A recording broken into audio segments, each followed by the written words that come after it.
Here is Stephen Miller responding to things Pritzker has been saying in Illinois about holding people accountable. Pritzker is establishing an accountability commission. Pritzker is seeking to channel those videos, testimonials, and any allegations of misconduct into a centralized record overseen by a new accountability commission. This is similar to what Letitia James is doing in creating a portal to basically, this is what you do to prepare for a truth and reconciliation thing, right? Yeah. Down the road. The panel, he said, will track and scrutinize administration's actions with an eye toward future efforts to hold officials and employees accountable. We should be hearing this stuff from national Democrats, not just governors, because the people need to have in the back of their heads a reminder that they may not always be in power. And if they're not, they're going to be held to account for things they do today. Stephen Miller may tell you, we need to round up 3,000 people a day. And I don't care how you do it. And I don't frankly care who they are. But you can't rely on the fact that Stephen Miller, you were just following orders if there's going to be accountability. And to your point, the reason that we're in such a horrific situation right now is because of those moments where there was no accountability for Republican criminals. The Iraq War and January 6th. If we actually were prosecuting people at the very top and were serious about it as a democracy, about trying to overturn the results of an election, they would not be as emboldened today as they are right now. I would say also Iran-Contra. Yeah. Is up there. Maybe even the Keating 7. There's a whole series of failure. Frankly, the financial crisis. Mm-hmm. George W. Bush and not just lying us into a war, but essentially unshackling people in terms of torture. On and on. Here's Pritzker. Stephen Miller. Well, here's Pritzker saying the panel will track and scrutinize the administration's actions with an eye towards future efforts to hold federal officials and employees accountable. He announced it Thursday in an executive order establishing the commission, hamstrung by the state's limited authority. This is from the Chicago Tribune, to restrict federal immigration agencies, including U.S. Immigration and Customs Enforcement and Border Patrol. Pritzker said the commission will serve as a means of collecting and preserving evidence, material that could be used by a future Congress, presidential administration, or in potential legal proceedings. While the panel will be empowered to recommend steps to hold the federal government accountable, Pritzker acknowledged it will have no subpoena power, has no direct law enforcement authority. The commission may, in the end, function as much as a public forum as a means for legal action, amplifying awareness of federal agents' conduct as it documents possible abuses. Here's Stephen Miller, Herr Miller, responding on Fox News. J.B. Pritzker could be arrested. Let's talk about your willingness and under what federal authority do you arrest a sitting governor? I understand the supremacy clause. I understand interference with a federal officer. Tell me how it works that he would make himself susceptible to being arrested. Well, the answer I'm about to give doesn't only apply to Governor Pritzker.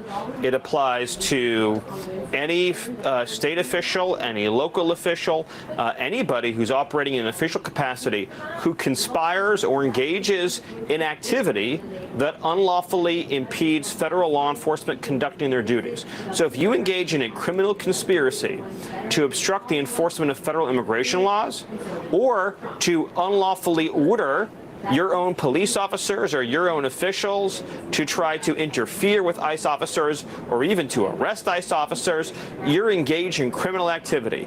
Different kinds of crimes would apply. There's obstruction of justice. There is harboring illegal aliens. There is impeding the enforcement of our immigration laws. And then as you get up the scale of behavior, you obviously get into seditious conspiracy charges, depending on the conduct, and many other offenses. So again, it depends on the action. It depends on the conduct. It depends on what is taking place. But what we need to reassure, a couple points. To all ICE officers, you have federal immunity in the conduct of your duties. And anybody who lays a hand on you or tries to stop you or tries to obstruct you is committing a felony. You have immunity to perform your duties, and no one, no city official, no state official, no illegal alien, no leftist agitator or domestic insurrectionist can prevent you from fulfilling your legal obligations and duties. And the Department of Justice has made clear that if officials cross that line into obstruction, into criminal conspiracy against the United States or against ICE officers, then they will face justice.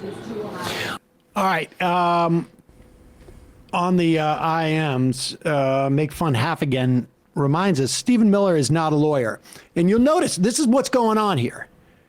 They know that it is effective for someone like Pritzker or in California or in Letitia James in New York to say to ICE guys, hey, you may see that $50,000 bonus over the next 4 or 5 years or whatever it is. You may have your job, but understand you could also be facing criminal liability. And Miller is trying to say, like, we've got your back. Right? I mean, this is what's going on here. This is Trump up at the podium saying, if you beat up somebody, I'll pay your lawsuit funds. But Miller is wrong when he says that they have a total immunity. They cannot break laws that are outside of the purview of them needing to do their job.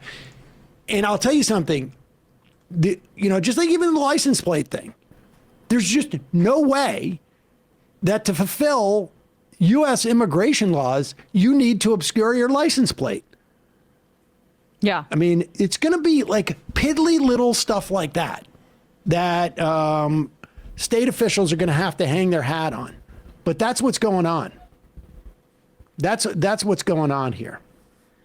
I mean, threatening Pritzker like that, it's